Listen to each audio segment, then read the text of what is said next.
Hello साथियों, स्वागत है आप सभी का। आज के सेशन में आज हम स्टार्ट करने वाले हैं 12th क्लास का चैप्टर नंबर 16 जिसका नाम है डाइजेशन एब्जॉर्प्शन। डाइजेशन क्या होता है और भोजन का डाइजेशन होने के बाद में उसका एब्जॉर्प्शन किस प्रकार से होता है, हम इस लेक्चर में उसको देखने वाले हैं। तो सबसे पहला टॉपिक हमारा रहेगा डाइजेशन। जो टॉपिक है हमारा, जो चैप्टर है, चैप्टर की फर्स्ट हेडिंग है डाइजेशन। तो डाइजेशन हमें समझ में आना चाहिए कि एक्चुअल में डाइजेशन क्या होता है। तो डाइजेशन को समझने के लिए सिंपली आप इस प्रकार से समझिए कि कॉम्प्लेक्स फूड है, एक सिंपल फूड है। एक कॉम्प्लेक्स फूड क्या होता है, इसको समझते हैं हम। कॉम्प्लेक्स फूड क्या होता है, यानी फूड है ना, फूड भोजन है। इस भोजन का जो बड़ा मॉलिक्यूल है, ये समझिए भोजन का एक है बड़ा मॉलिक्यूल, ये बड़ा मॉलिक्यूल है भोजन का, है ना, और ये है छोटा मॉलिक्यूल। ये बड़ा मॉलिक्यूल है, इसे मैंने कहा कॉम्प्लेक्स फूड। क्या कहा है मैंने इसको? कॉम्प्लेक्स फूड का। कॉम्प्लेक्स फूड का इसको कहा मैंने सिंपल फूड। अब इसको मैंने सिंपल फूड क्यों कहा, इसको कॉम्प्लेक्स फूड क्यों कहा? क्योंकि कंबाइंड होकर के ये सिंपल फूड कंबाइंड होकर इस प्रकार की संरचना का निर्माण कर रहे हैं, इस प्रकार का बड़ा कॉम्प्लेक्स मॉलिक्यूल बना रहे हैं। इस वजह से इसको कॉम्प्लेक्स फूड कहा है मैंने। और जब ये टूट करके छोटे छोटे खंडों में विभाजित हो जाता है तो इसे कहता हूं सिंपल फूड। तो कॉम्प्लेक्स फूड और सिंपल फूड, इन दोनों का मतलब आपको समझ में आना चाहिए। तो कॉम्प्लेक्स फूड का मतलब और सिंपल फूड। तो डाइजेशन पढ़ने वाले, तो डाइजेशन को पढ़ने के लिए दो वर्ड यहाँ पर काम आने वाले। तो डाइजेशन क्या होता है? डाइजेशन का मतलब होता है कि ब्रेकिंग। ब्रेकिंग किसकी? ब्रेकिंग फूड किसकी? कौन से फूड की? कॉम्प्लेक्स फूड को, यानी कॉम्प्लेक्स फूड को सिंपल फूड में कन्वर्ट करने की जो प्रोसेस होती है उसे डाइजेशन कहते हैं। इस प्रकार समझिए, कॉम्प्लेक्स फूड को सिंपल फूड में कन्वर्ट करने की जो प्रोसेस होती है उसे डाइजेशन कहते हैं। तो अगर मैं इसकी परिभाषा लिखना चाहूँ, अगर इसकी डेफिनेशन देना चाहूँ तो मैं इस प्रकार से लिखूंगा कि breaking of complex food into simple के अलावा मैं कह रहा हूं कि एब्जॉर्बेबल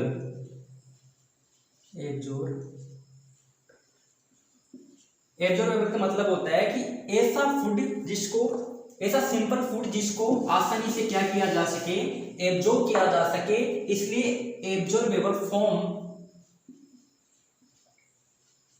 में जो कन्वर्ट करने की जो प्रोसेस है, मैं कह रहा हूं कि ब्रेकिंग ऑफ कॉम्प्लेक्स फूड, इस कॉम्प्लेक्स फूड को सिंपल एब्जॉर्बेबल फॉर्म में कन्वर्ट करने की जो प्रोसेस है, उस प्रोसेस को मैंने नाम दिया है डाइजेशन। इतनी बात समझ आ रही? डाइजेशन क्या हो गया आपको समझ आ जाना चाहिए कि कॉम्प्लेक्स फूड को सिंपल एब्जॉर्बेबल फूड फॉर्म में कन्वर्ट करने की जो प्रोसेस है उसको डाइजेशन कह रहा है। अब डाइजेशन कैसी प्रोसेस है? डाइजेशन कैसी प्रोसेस है मतलब, कहने का मतलब है कि ये एक, इस प्रकार समझिए आप, एनर्जी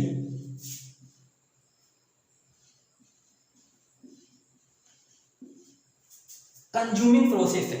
एनर्जी कंज्यूमिंग यानी कंज्यूम कर रही है, मतलब क्या है, यानी कॉम्प्लेक्स फूड को सिंपल फूड में कन्वर्ट करने के लिए इसको एनर्जी की आवश्यकता होगी। जो मैंने लिखा है यहाँ पर एनर्जी कंज्यूम का मतलब है कि इसको कॉम्प्लेक्स फूड को सिंपल फूड में कन्वर्ट करने के लिए किसकी आवश्यकता होती है? एनर्जी की आवश्यकता होती है। इस वजह से इस प्रोसेस को मैंने क्या नाम दिया है? एनर्जी कंज्यूमिंग प्रोसेस मैं डाइजेशन को नाम दे सकता हूँ। ठीक है, इतनी बात क्लियर? अब मैं कहता हूँ डाइजेशन हमें समझ में आ जाता है, लेकिन हम एक टर्म पढ़ते हैं कि डाइजेस्टिव सिस्टम। ये डाइजेस्टिव सिस्टम क्या होता है? बिल्कुल बेसिक समझिए आप इन सब चीजों को। डाइजेस्टिव सिस्टम होता क्या है? डाइजेशन समझ में आ रहा है, ठीक है, लेकिन इससे आगे जब जाते हैं हमें एक वर्ड आता है, एक शब्द आता है हमारे सामने की डाइजेस्टिव सिस्टम। ये सिस्टम क्या होता है? तो सिस्टम का मतलब आप समझिए कि मैं कह रहा हूं digestive system digestive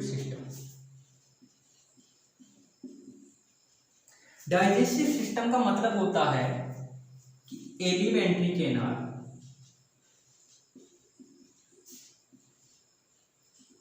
alimentary canal. अब ये एलिमेंट्री कैनाल क्या होती है, यानी जो हमारा फूड का जो पाइप होता है जहाँ से फूड माउथ के थ्रू पूरे बॉडी के अंदर पास आउट होता है, जिस भी पाइप के थ्रू, पाइप बोलूँगा उसको, पाइप बोल रहा हूँ, एक ट्यूब होती है, ट्यूब लाइक स्ट्रक्चर होती है, उसको मैं कह रहा हूँ एलिमेंट्री कैनाल, जिसके माध्यम से हम फूड को ग्रहण करने के बाद, भोजन को खाने के बाद में वो हमारी बॉडी के अंदर पहुंचाया जाता है, जिसके द्वारा पहुंचाया जाता है, ट्यूब लाइक स्ट्रक्चर होती है, उसको एलिमेंट्री कैनाल कह रहा हूँ। इतनी बात क्लियर है, ठीक है। आगे चलता हूँ, इसके साथ में एसोसिएटेड ग्लैंड।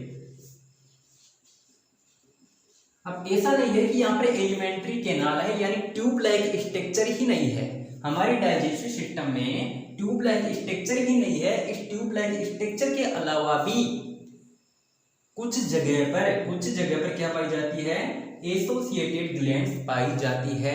एसोसिएटेड ग्लैंड्स क्या होती है, ऐसी ग्लैंड्स होती है जो भोजन को किसी न किसी प्रकार से तोड़ने का काम करेगी, सॉरी तोड़ने का काम ये नहीं करेगी, इससे जो एंजाइम आएंगे वो भोजन को तोड़ने का काम करेंगे, भोजन को तोड़ने का काम करेंगे।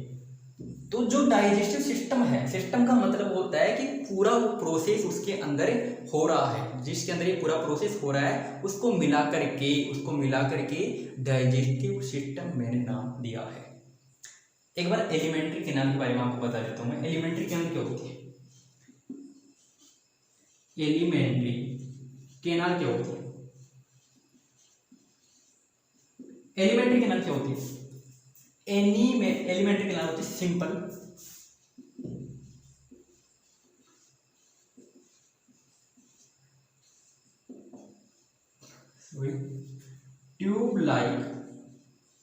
ट्यूब लाइक स्ट्रक्चर होती है, ट्यूब लाइक स्ट्रक्चर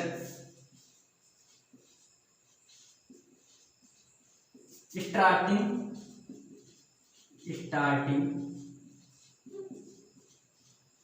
फ्रॉम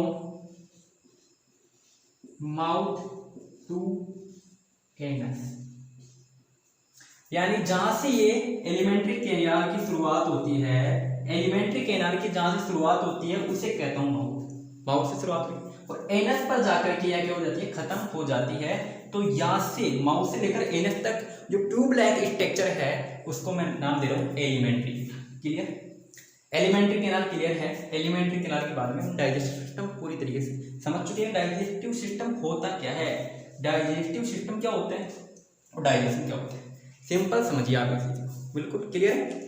आगे चलते हैं। इसके बाद क्या पढ़ने वाले हैं हम, इसके बाद पढ़ने वाले हैं हमने भोजन ग्रहण किया, उसका ब्रेकडाउन किया मैंने, है ना, आपने भी किया, ठीक है। तो ब्रेकडाउन करने के बाद में भोजन का ब्रेकडाउन करने के बाद में, यानी इसके अंदर ऐसा तो है नहीं कि इसके अंदर भोजन खा रहे हैं हम, भोजन ले रहे हैं ना, तो इसके अंदर कुछ भी हमें मिले नहीं तो भोजन क्यों कर रहे हैं, तो हमें कुछ तो मिलना चाहिए ना। जैसे मैं कहता हूँ क्या मिलना चाहिए, मतलब कहना क्या चाहते हो आप, क्या मिलना चाहिए, मैं कह रहा हूँ कि जैसे न्यूट्रिएंट्स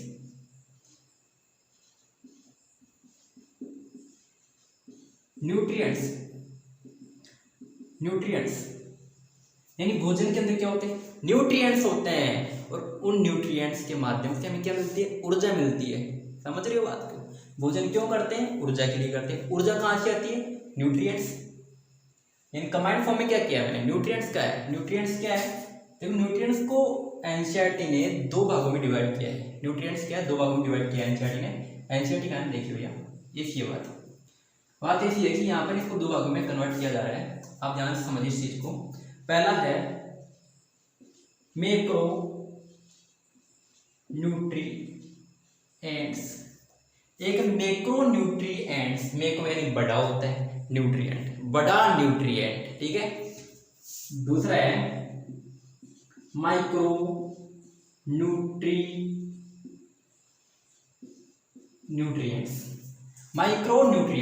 एक है मैक्रो न्यूट्रिएंट्स, एक है माइक्रो न्यूट्रिएंट्स। माइक्रो का मतलब होता है छोटा, मैक्रो का मतलब क्या होता है, मैक्रो मतलब होता है बड़ा मैक्रो न्यूट्रिएंट क्या है, यानी इसके लिए एक वर्ड यूज करना चाहता हूं, मैं कहता हूं कि अल्टीमेट प्रिंसिपल है किसका, फूड का। अल्टीमेट प्रिंसिपल मतलब क्या है, मतलब यह है कि अल्टीमेटली ये हमें ऊर्जा दे रहा है, एनर्जी दे रहा है, और कैसे एनर्जी दे रहा है, ये हमें एनर्जी दे रहा है डायरेक्ट एनर्जी।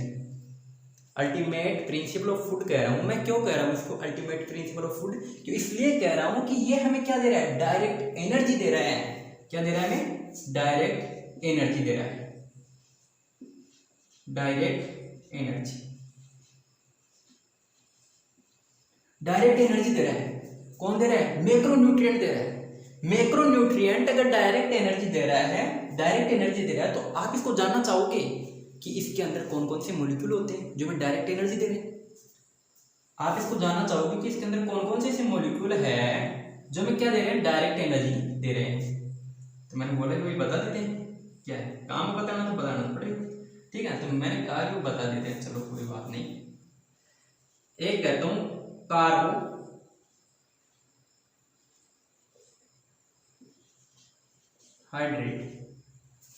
कार्बोहाइड्रेट, इसकी स्पेलिंग एक बार देख लीजिए आप, है ना। दूसरा है प्रोटीन, तीसरा है फैट। कार्बोहाइड्रेट, प्रोटीन और फैट, ठीक है। तो ये जो मैक्रोन्यूट्रिएंट है वो हमें दे रहे हैं डायरेक्ट एनर्जी। कैसे एनर्जी दे रहे हैं, डायरेक्ट एनर्जी दे रहे हैं। कौन दे रहा है, कार्बोहाइड्रेट, प्रोटीन, फैट। इसके बारे में आपको पता है, अगर नहीं पता है तो आप सीख जाओगे, इसके बारे में जान जाओगे, थोड़े ही दिन आप रुक जाइए बस। इसके अंदर कार्बोहाइड्रेट, प्रोटीन और फैट के बारे में बात करें। अब लोग सर माइक्रोन्यूट्रिएंट क्या है, यानी मैक्रोन्यूट्रिएंट में समझाते हैं कार्बोहाइड्रेट, प्रोटीन, फैट है, तो हम मैक्रोन्यूट्रिएंट, माइक्रोन्यूट्रिएंट के अंदर क्या रखेंगे। मैं सोचा कि क्या रखना चाहिए, तो मैंने सोचा ये रख देते हैं। एक बार देखिए आप, तो ये रख दे तो कैसा ही रहेगा। जैसे माइक्रोन्यूट्रिएंट के अंदर क्या रखना चाहिए, मिनरल रख सकता हूँ, मिनरल्स, और मिनरल्स के अलावा क्या रख सकता हूँ, मिनरल्स रख सकता हूँ, विटामिन रख सकता हूँ, विटामिन के अलावा क्या रख सकता हूँ, H2O। अब इसको माइक्रोन्यूट्रिएंट कहा गया क्योंकि छोटा मॉलिक्यूल होगा इसलिए कहा गया होगा, लेकिन इसका काम क्या है, इसके अंदर डिफरेंसेस क्या है, डिफरेंसेस जानना चाहते हैं हम इनके अंदर, इनके अंदर डिफरेंसेस क्या है। तो डिफरेंसेस इस प्रकार से है कि अगर ये तो हमें क्या देंगे, डायरेक्ट एनर्जी देंगे, ये किसी प्रकार की एनर्जी नहीं देंगे। फिर से सुन लीजिए, बात ये है कि जो कार्बोहाइड्रेट, प्रोटीन, फैट है ये हमें डायरेक्ट एनर्जी प्रोवाइड कर रहे हैं, लेकिन मिनरल्स, विटामिन और H2O जो वाटर है हमें किसी प्रकार की एनर्जी प्रोवाइड नहीं कर रहा है। तो फिर इसको हम ले क्यों रहे हैं, इसको लेने का कारण क्या है, ले क्यों रहे हैं, अगर ये एनर्जी नहीं दे रहे हमारे को तो हम उसको ले क्यों रहे हैं।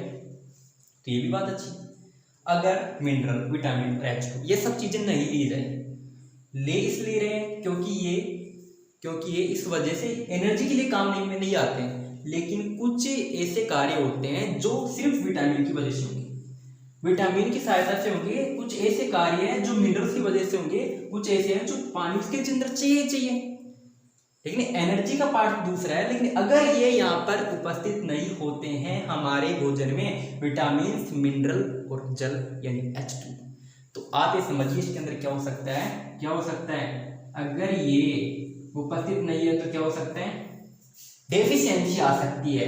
किसकी डेफिशिएंसी आ सकती है, विटामिन की आ सकती है, मिनरल की आ सकती है, किसी की भी डेफिशिएंसी आ सकती है। और डेफिशिएंसी आने से क्या होगा, क्या फर्क पड़ता है, आने दीजिए ना, डेफिशिएंसी तो मैं कह रहा हूं अगर डेफिशिएंसी आ गई, डेफिशिएंसी आ गई तो क्या होंगे, डिसऑर्डर क्या होंगे, डिसऑर्डर। अगर डेफिशिएंसी आ गई तो क्या होंगे, डिसऑर्डर होंगे। अब मुझे लग रहा है कि दिख नहीं रहा है ना, एक बार चेक कर लेता हूँ क्या है, दिख रहा है, ठीक है बिल्कुल कोई दिक्कत नहीं। तो मैं क्या कह रहा हूँ, मैं कह रहा हूँ कि मैंने मैक्रोन्यूट्रिएंट के बारे में बात कर ली, मैक्रोन्यूट्रिएंट क्या है, माइक्रोन्यूट्रिएंट क्या है, इन सब के बारे में बात करने के बाद में आपको ये बातें समझ में आनी चाहिए कि मेरे पास ये जो ये विटामिन, मिनरल्स, H2O है, ये मुझे किस प्रकार की एनर्जी नहीं दे रहा है, लेकिन ऊर्जा नहीं दे रहा है, लेकिन अगर इसकी थोड़ी सी डेफिशिएंसी हो जाती है, इसकी कमी हो जाती है, तो कमी हो जाने पर हमें डिसऑर्डर्स हो जाते हैं। तो ये हमारे शरीर के लिए क्या है, एक प्रोटेक्टिव प्रिंसिपल है। जैसे मैंने कहा था ये अल्टीमेट प्रिंसिपल है, क्योंकि अल्टीमेटली हमें क्या देगा, ऊर्जा देगा। ये क्या देगा हमें, ये क्या देगा, ये हमें प्रोटेक्ट करेगा। किससे प्रोटेक्ट कर रहा है, डेफिशिएंसी डिसऑर्डर से बचा रहा है, क्योंकि ये ऐसी अनेक ऐसी जगह है हमारे शरीर में जहां पर मिनरल्स चाहिए, विटामिन चाहिए, ऊर्जा नहीं दे रहा है, लेकिन किसी भी दूसरे ऑर्गन को चलाने के लिए या और दूसरे काम को करने के लिए इन सबकी आवश्यकता में होती है। इतनी बात क्लियर है? इतनी बात अगर आपको क्लियर है तो बताइए, आगे चलते हैं हम आगे चलते हैं। आगे क्या पढ़ने वाले हैं? आगे हम पढ़ने वाले हैं किसके बारे में पढ़ने वाले हैं, यानी हमने किसके बारे में पढ़ लिया, हमने डाइजेस्टिव सिस्टम के बारे में जान लिया, उसमें एलिमेंट्री कैनाल पढ़ लिया, एलिमेंट्री कैनाल पढ़ लिया, हमने डाइजेशन पढ़ लिया, न्यूट्रिएंट्स हमने पढ़ लिए, न्यूट्रिएंट्स पढ़ लिए।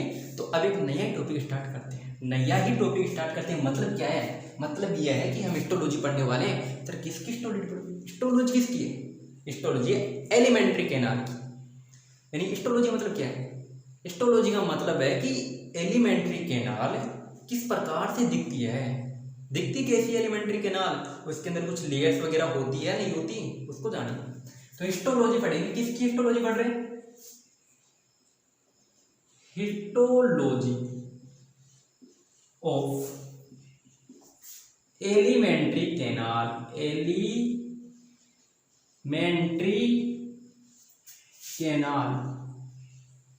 अच्छा ये बात है कि मैं बोला कि ये बात है एलिमेंट्री कैनाल की हिस्टोलॉजी पढ़नी है, बिल्कुल ये पढ़ने वाले हैं ना।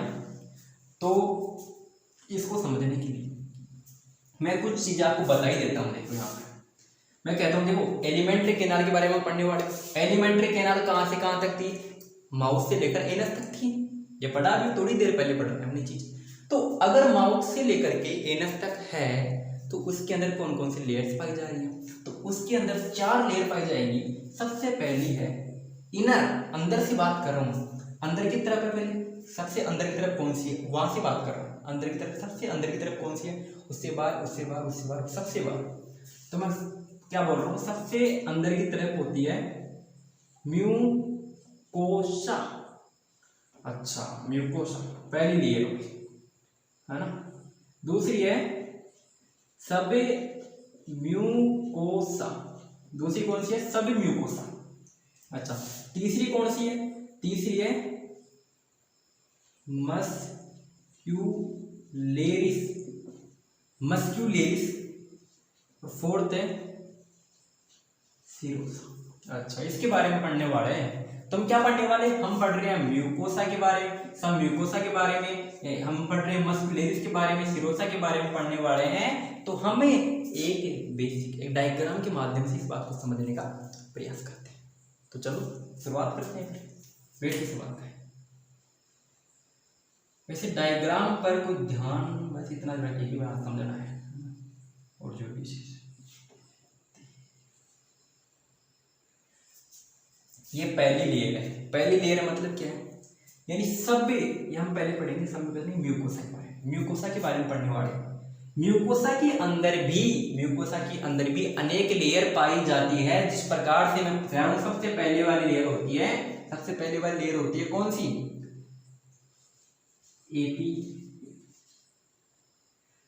एपिथेलियल लेयर,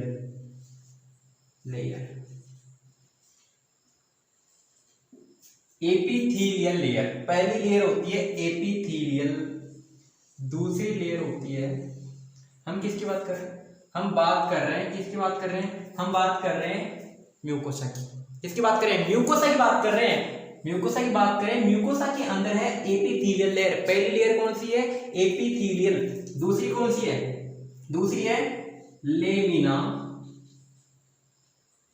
लेमिना प्रोपिरिया, प्रोपिरिया, लेमिना प्रोपिरिया है। दूसरी लेयर कौन सी है, लेमिना प्रोपिरिया, है ना। तीसरी लेयर है इसके अंदर, इसके अंदर थर्ड लेयर कौन सी है,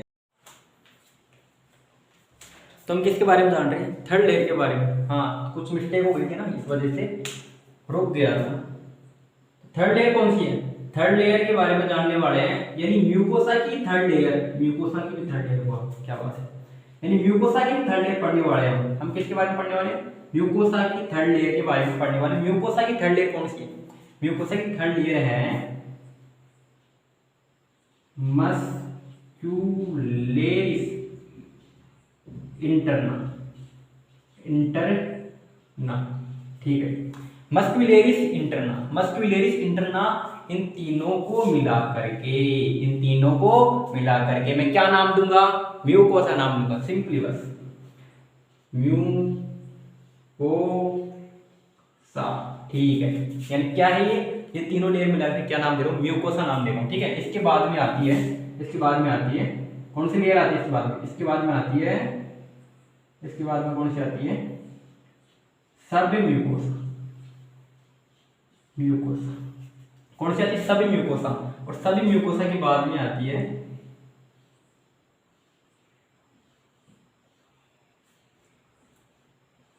ये लेयर्स, बहुत ज्यादा इंपॉर्टेंट है क्योंकि ये पूरी एलिमेंट्री कैनाल की है, पूरी एलिमेंट्री कैनाल के बारे में बताती है, पूरी एलिमेंट्री कैनाल के बारे में हमें बताती है। थर्ड लेयर की मस्क्यूलेरिस। अब मस्क्यूलेरिस के भी दो पार्ट है, ये देखिए आपकी मस्क्यूलेरिस के भी दो पार्ट है, जिसके अंदर सबसे पहला है इनर सर्कुलर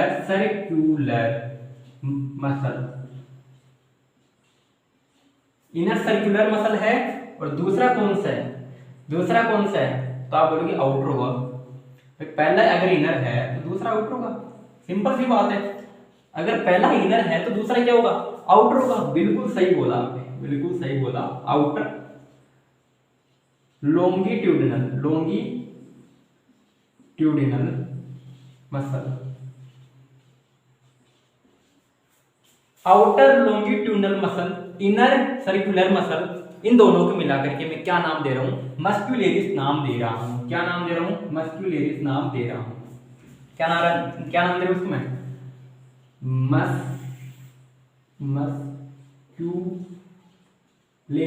मस्क्यूलेरिस नाम दे रहा हूं, मस्क्यूलेरिस नाम दे रहा हूं। अगर मैं इसे ना थोड़ा आगे बाद में दोबारा से लिखूंगा इसको ना, इसको मैं यहां तक ही लेता हूं, पूरी है लेकिन कुछ नाम यहां पर आ रहे हैं, इस वजह से मैं उसको पूरा नहीं ले रहा हूं। Last layer, last and final layer कौन सी है? Serosa, serosa. तो ये है हिस्टोलॉजी। किसकी हिस्टोलॉजी है? एलिमेंट्री कैनाल की हिस्टोलॉजी है, एलिमेंट्री कैनाल की हिस्टोलॉजी है। ये बहुत ज्यादा इंपॉर्टेंट है, यानी माउस से लेकर के एनस तक की हिस्टोलॉजी इसी प्रकार से होती है। यानी एक दो लेयर इसमें कम हो सकती है या ज्यादा हो सकती है, लेकिन हिस्टोलॉजी इसी प्रकार से होगी। यानी सबसे अंदर वाली लेयर कौन सी है?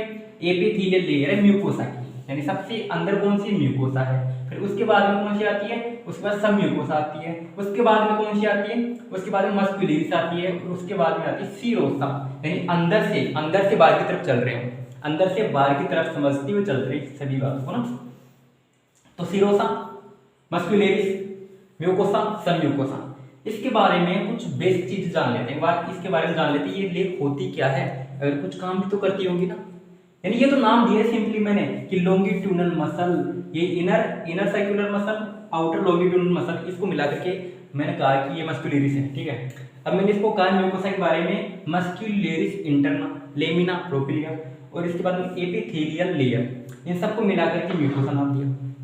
लेकिन लेकिन लेकिन लेकिन इसके अंदर कुछ ऐसे काम होते होंगे ना, कुछ तो काम करते होंगे। ये लेयर है क्यों? कुछ तो काम होता है, कुछ तो मॉडिफिकेशन भी होंगी इसके अंदर। तो मॉडिफिकेशन मैंने आपको बताया कि मॉडिफिकेशन इनके अंदर होगी। तो मॉडिफिकेशन को देखते हैं और इसके जो कुछ वर्क है उनको भी हम देख लेते हैं। तो सबसे पहले हम देखने वाले हैं किसके बारे में? सबसे पहले म्यूकोसा के बारे में देखने वाले हैं। तो म्यूकोसा में कितनी लेयर है? 3 लेयर है। म्यूकोसा में कितनी लेयर है? म्यूकोसा में 3 लेयर, ठीक है। इसको हटा देता हूं मैं आपको। म्यूकोसा में 3 लेयर, म्यूकोसा में है 3 लेयर। अब 3 लेयर कौन कौन सी है? 3 लेयर कौन कौन सी है मैं कह रहा हूं। एक तो है इसके अंदर एपिथेलियल लेयर। दूसरी लेयर है इसके अंदर, दूसरी है लेमिना प्रोपिलिया। लेमिना प्रोपिलिया है, दूसरी है कौन सी है? थर्ड लेयर कौन सी है? थर्ड लेयर इसके अंदर मस्क्यूलेरिस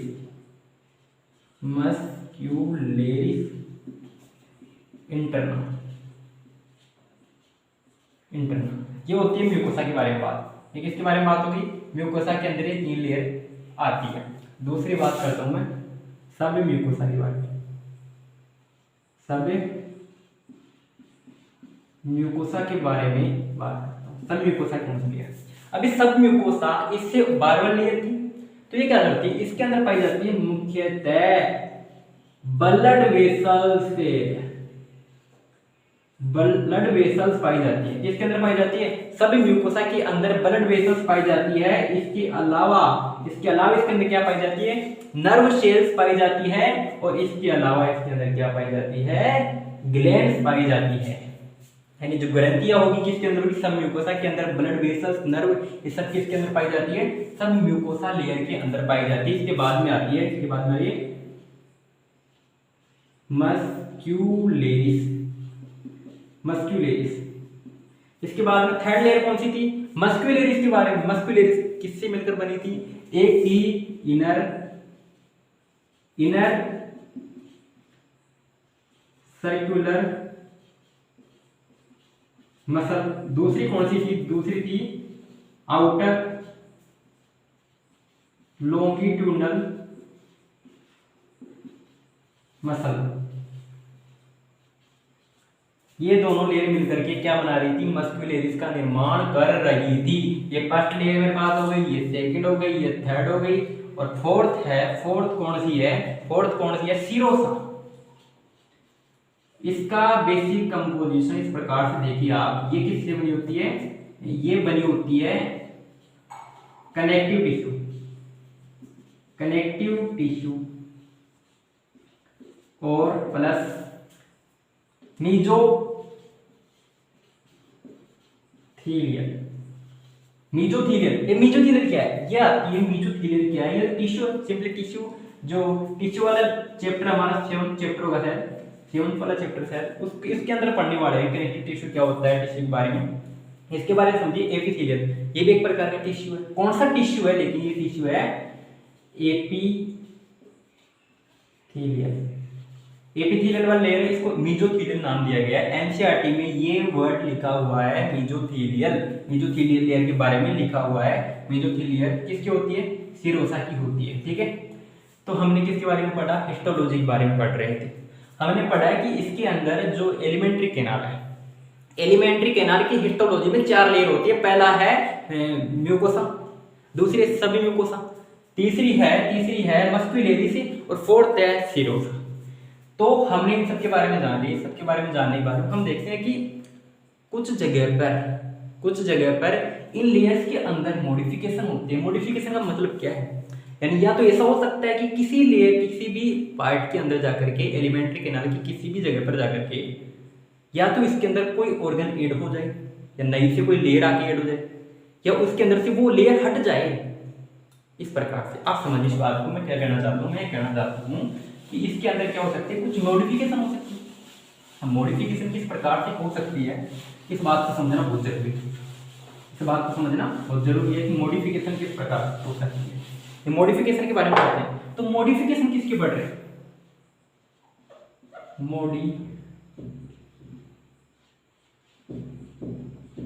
modification of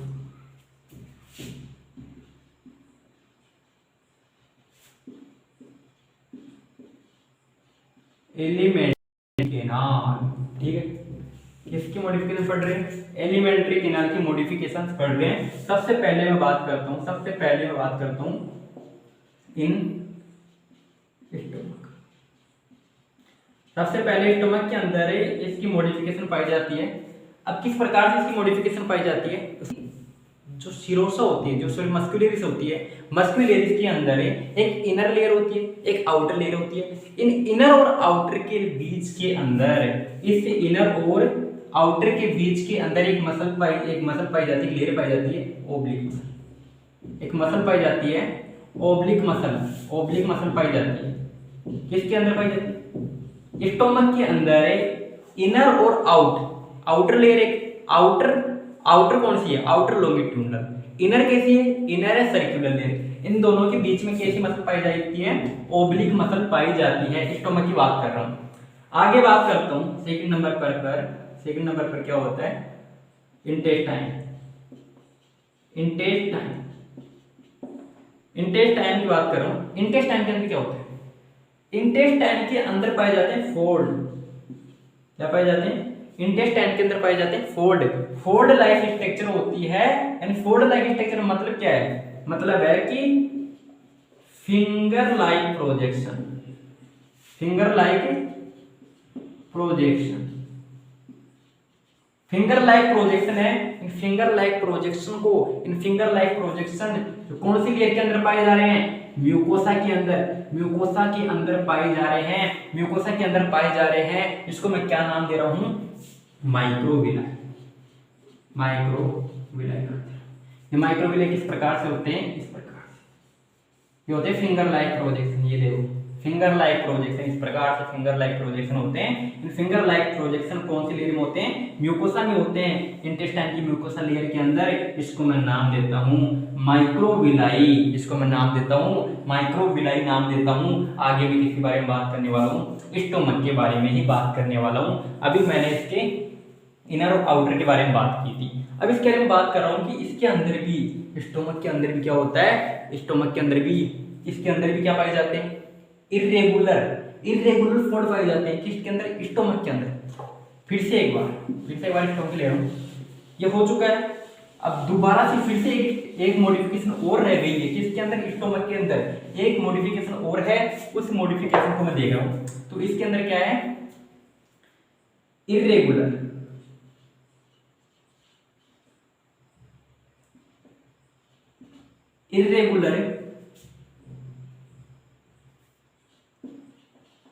fold. Irregular fold है। इनरेगुलर फोल्ड को मैं नाम दे रहा हूं रूगे। क्या नाम दे रहा हूं? रूगे।